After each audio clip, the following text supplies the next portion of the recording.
Good morning বন্ধুরা, কেমন আছো তোমরা সবাই? আশা করি সবাই খুব খুব ভালো আছো। আমরাও ভীষণ ভালো আছি। আরও একটি নতুন দিন, নতুন সকাল আর নতুন একটি ভিডিওতে তোমাদের সবাইকে স্বাগত জানাচ্ছি। আজ শনিবার, সকাল এখন 8:30 মতো বাজে। আর এখন থেকে তোমাদের সাথে নিয়ে আরও একটি নতুন দিনের ব্লগ শুরু করছি। আশা করি তোমাদের ভালো লাগবে। দেখো, সকালবেলা কাজকর্ম সেরে এসেছি, একটু জল বিস্কুট খাবো। এদেরকে না দিয়ে কখনোই খেতে পারবো না। শুধু এখন না, সকালে দুপুরে যখনই জানালার সামনে আসবো না, ওরাই আগে চলে আসবে। যখনই আসবে তখনই কিন্তু বিস্কুট দিতে হবে। ওদের জন্য কিন্তু বিস্কুট আলাদা করে আনাই থাকে। কিন্তু সকালবেলা আমি যখন খাবো ওদেরকে দিতেই হবে। তার একটু আগেও যদি আমি দিয়ে থাকি তবুও কিন্তু আমার জল খাওয়ার টাইমে ওদেরকে দিতেই হবে। বেশি খাবে না, দেখো ফেলে রেখে চলে গেল, কিন্তু ওই দিতে হবে, এটাই। আর এখন তো শালিক পাখি বলো, এই কুসংস্কারটা কিন্তু কেউ মানে না বলো। আগে আমরা যা করতাম সেটা হচ্ছে কুসংস্কার। এক শালিক দেখলে পরে সাইকেলে থাকি, গাড়িতে থাকি, যেখানে থাকি, হাঁটতে থাকি, কতক্ষণে আরেকটা শালিক দেখব সেটা সবসময় খুঁজতেই থাকতাম। কোথায় আছে শালিক, সেটা আগে খুঁজতাম যে কোথায় আছে। একটা শালিক দেখলে সবসময় ভাবতাম আজ যেন দিনটা খারাপ যাবে। সকালবেলা যখন পড়তে যেতাম, টিউশন যেতাম, সবাই মিলে যখন একসাথে যেতাম, বান্ধবীরা মিলে এইরকম একটা শয়তানিও কিন্তু করেছি। কেউ যদি একটা শালিক দেখতাম, ওই ওই দেখ দেখ, ওইটা কি দেখতো, তাকিয়ে দেখতো একটা শালিক। কি বকা যে বকতো আর কি যে খারাপ লাগতো তখন। বল, যদি কেউ আমাকে দেখাতো বা তাদেরকে আমি দেখাতাম, তারাও কিন্তু আমার মতোই দাঁড়িয়ে দেখতো কোথায় আছে আরেকটা শালিক পাখি। এখন আর সেই সব কিন্তু মানে কুসংস্কার কেউ মানে না। যাই হোক, সকালবেলা একটু অল্প একটু সেদ্ধ সেদ্ধ রান্না করলাম, আলু পটল ভাজা করলাম, উচ্ছে ভাজা, আর হচ্ছে আলু সেদ্ধ, পেঁপে সেদ্ধ। তারপরে দেখো রেডি হয়ে নিয়েছি। আকাশে কিন্তু মেঘ, বাইরে মানে ঝিরিঝিরি পড়ছে বৃষ্টি। আর আমি রেডি হয়ে নিয়েছি, যাচ্ছি কল্যাণী নার্সিংহোমে। হ্যাঁ, ভালো, ঠিকই শুনেছো, ডাক্তার দেখাতে। সেটা আমার নয়, আমাদের বাড়ি আমার এক সম্পর্কে ননদ হয়, তাকে দেখাতে যাচ্ছি। ওর শরীরটা কদিন ধরে ভীষণই খারাপ।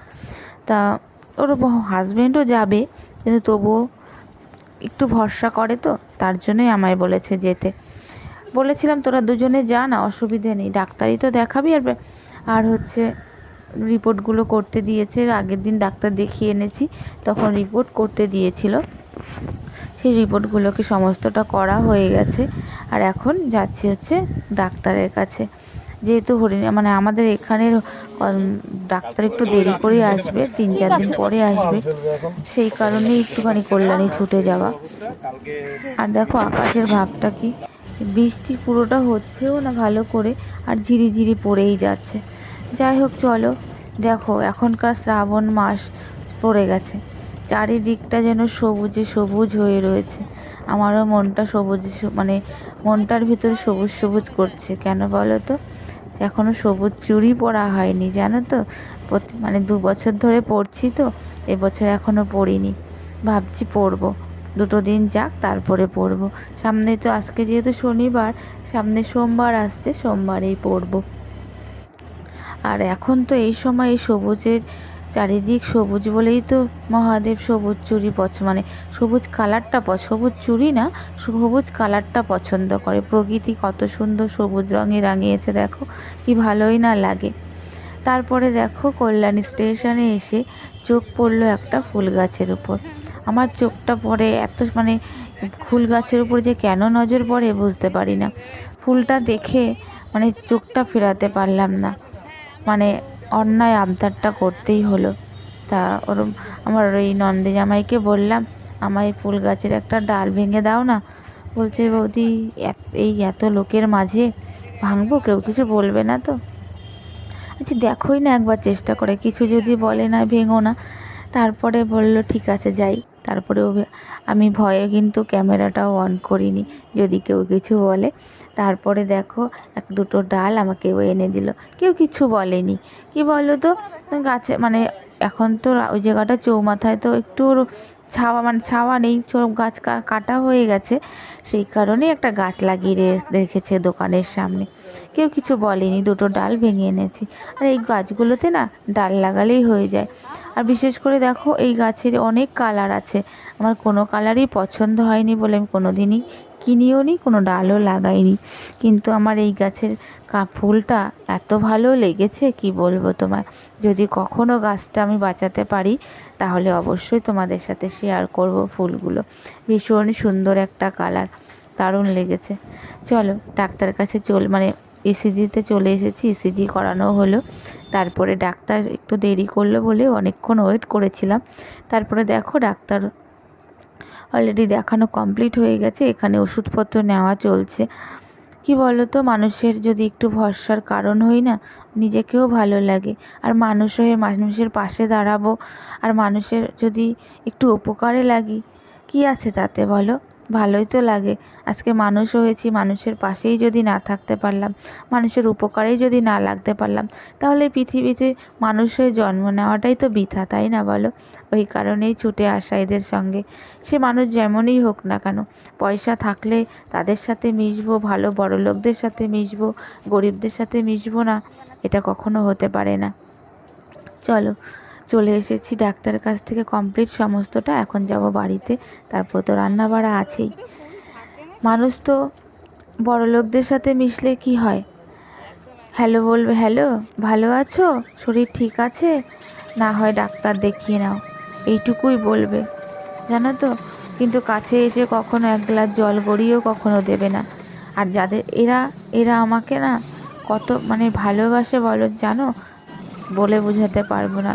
কদিন আগে ভিডিও দেইনি, তোমরা হয়তো বা যারা আমাকে প্রতিদিন ফলো করো বুঝতে পারবে, আমার ভীষণ শরীর খারাপ হয়েছিল।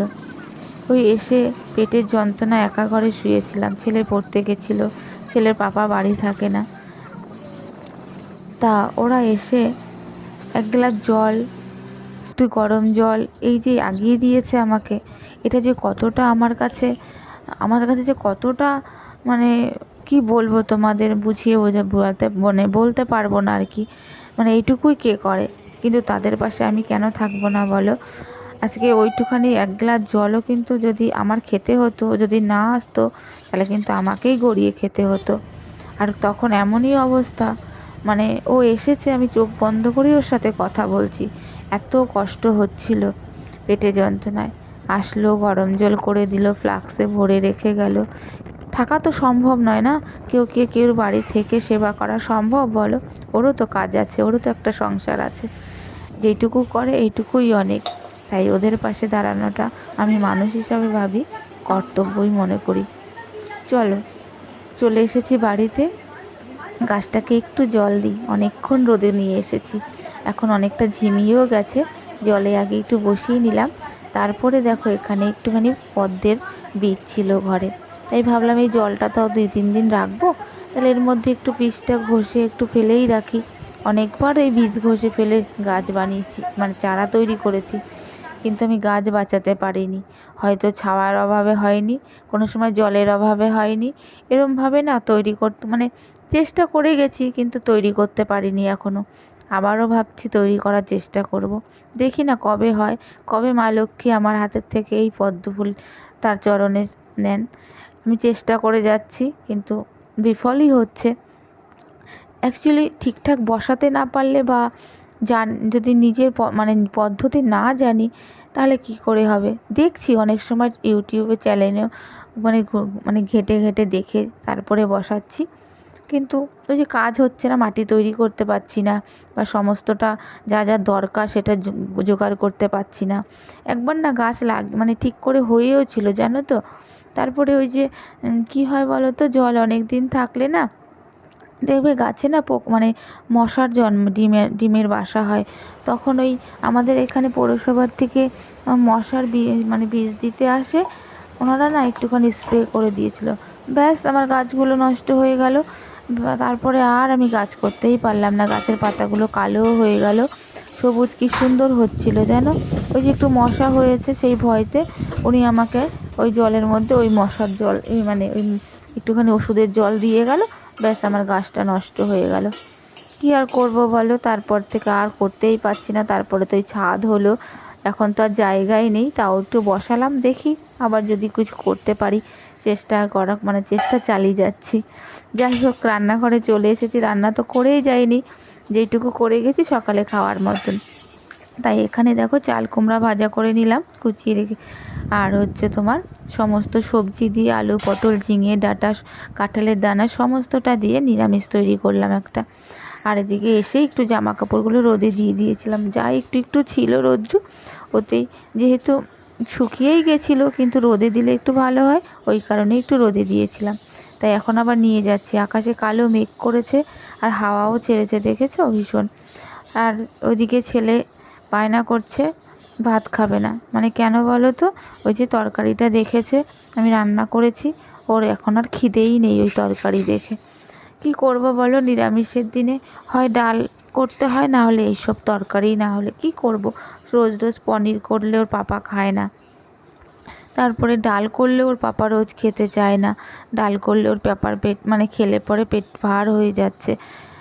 আমি তিনজন মানুষ ঠিকই আমরা, ওরা যা খায় তাক দিয়েই আমি হয়তো খেয়ে নিতে পারি, কিন্তু ওদেরকে ঠিকঠাক দিতে পারি না। কখন যে কে খাবে বুঝতেই পারি না। যাই হোক, ওদিকে জামা কাপড় নিয়ে নিয়েছি, আর ওইদিকে তরকারিটা হচ্ছে। ছেলের বায়না করেছে যখন খাবে না, তাহলে কিন্তু ভাতও খাবেই না। তারপরে জামা কাপড়গুলো ঘরে রেখে তারপরে ওকে ভাত খাইয়ে দিলাম। বেশ খেয়ে নিল। সে ছোটোবেলার মতো বললাম কি, তুই একটু মোবাইল টেপ, আমি তোকে খাইয়ে দিই, দেখবি খেয়ে নিবি। তারপরে সেই আমার কথা শুনে একটু হাসলো বটে, কিন্তু সেই কাজটাই করলো, যে মোবাইল টিপলো আর আমি একটু খাইয়ে দিলাম। কি করব বলো, না খেলে তো সেই সারাটা বিকেল মাঠে গিয়ে খেলা করবে, কষ্ট তো হয়। কিন্তু মা হয়ে এখন আমি তো সেই কষ্ট দেখতেও পারি না, কিন্তু সবসময় এটা ওটা খাওয়াও তো ঠিক না। যাই হোক, চলো এবার স্নান করে নিই, আর ভিডিওটা এই পর্যন্তই থাক, আজকের মতো টাটা।